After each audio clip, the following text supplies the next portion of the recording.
When mentioning student protests during the Vietnam War, campuses like Berkeley, Pennsylvania State, and Kent State come to mind.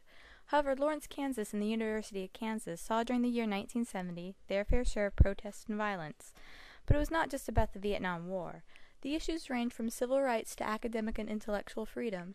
Today, many current students at the University of Kansas only know bits and pieces about what happened almost 40 years ago, and KU has done everything possible to forget the man who tried to hold the university together during these trying times.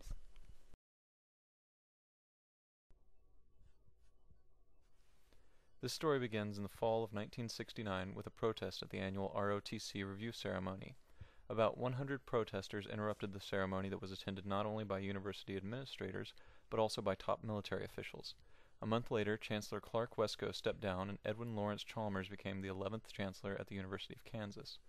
Chalmers' chancellorship had a rocky but peaceful beginning. His refusal to hand over the names of the students that protested the ROTC ceremony was met with much criticism from the public, since many locals thought that the student protest cast the city in an unfavorable light. However, throughout his chancellorship, Chalmers stood by the students' decision to protest peacefully, and the first 6 months of his tenure went by smoothly. Chalmers' next challenge came from the Black Student Union. They submitted a list of demands to the university that included more black professors and administrators to be hired immediately.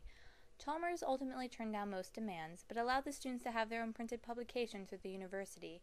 Their first newsletter, called Harambee, was deemed too obscene by university printing staff and denied publication. In retaliation, students threw over 6,000 copies of the University Daily Kansan into Potter's Lake. Later, the university governance stated that the Black Student Union paper must be printed, only to have it discontinued by the third edition due to its violent content. Meanwhile, 2 KU professors were passed over for promotion by the Board of Regents for what was seen as un-American activities. This sparked an outrage by many students who felt as though their academic freedom was being compromised by outside pressures. Even though both professors were later approved for promotion, the incident almost sparked a student strike. The strike was eventually curtailed by the student body governance in favor of a student picnic, but Abby Hoffman, a known radical, was set to speak later that afternoon. Again, the community voiced their concerns that such a person would be speaking at the university, but Chalmers assured them that everything would be okay. Later, he said that Hoffman's visit was the best thing the university could have done because KU students booed Hoffman off the stage only an hour into his speech.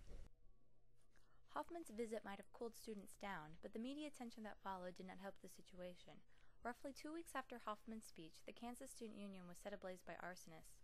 No one would ever be charged for the crime, but university officials believed that KU students were not to blame for the fire. In fact, if it was not for student volunteers, the building might have burned down to the ground. The fire caused over $2 million in damage, and Governor Robert Docking enacted a 3-day curfew for the town. Many students disliked the curfew for it hindered academic study and caused mass arrests. Weeks later, the killings at Kent State occurred, and KU students organized a march in which they carried the coffin from Strong Hall to the Military Science Building. The next day, KU administrators announced that the ROTC ceremony for the semester would be canceled. This caused students to march down to the Military Science Building again, but instead of protesting peacefully, they started throwing rocks at the building. This continued until a graduate student persuaded them to stop, but not until the building sustained significant damage. By this time, the pressure was on Chalmers to end the violence on campus, with the governor threatening to send in the National Guard.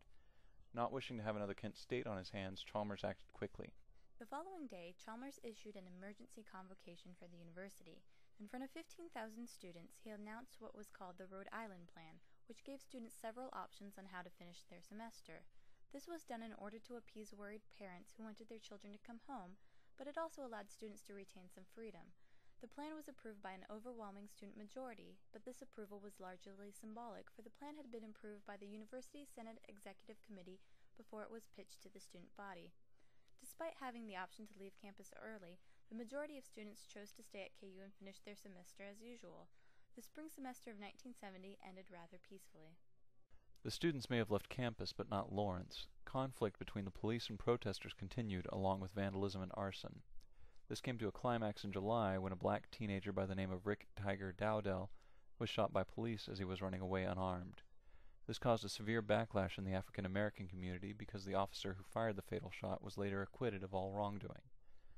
4 days later, a large group of young people congregated outside the Rock Chalk Cafe, but when the police arrived, some people started throwing rocks at them. For whatever reason, the police opened fire on the crowd, killing KU student Harry Nicholas Rice and injuring 2 others. Immediately, the neighborhood surrounding the university turned into a war zone, and again, Governor Docking had to step in to ensure the peace. A state of emergency was called, and the National Guard was summoned. This time, the whole city was placed under a curfew, with no one being able to enter or leave the city once night fell. The National Guard was in town for less than a week, which was long enough for emotions to calm down. The rest of the summer passed with very few incidents. Chancellor Chalmers resigned from his position in 1972, stating that his time at KU was the worst of his life. Before leaving, he would see women demand equal treatment along with more sit-ins and protests. Thankfully, some of them were peaceful. Chalmers today is virtually unknown at KU, being the only chancellor not to have a building named in his honor. However, he played an important part during this time, walking the fine line between ensuring student rights within the university and promoting a positive university image.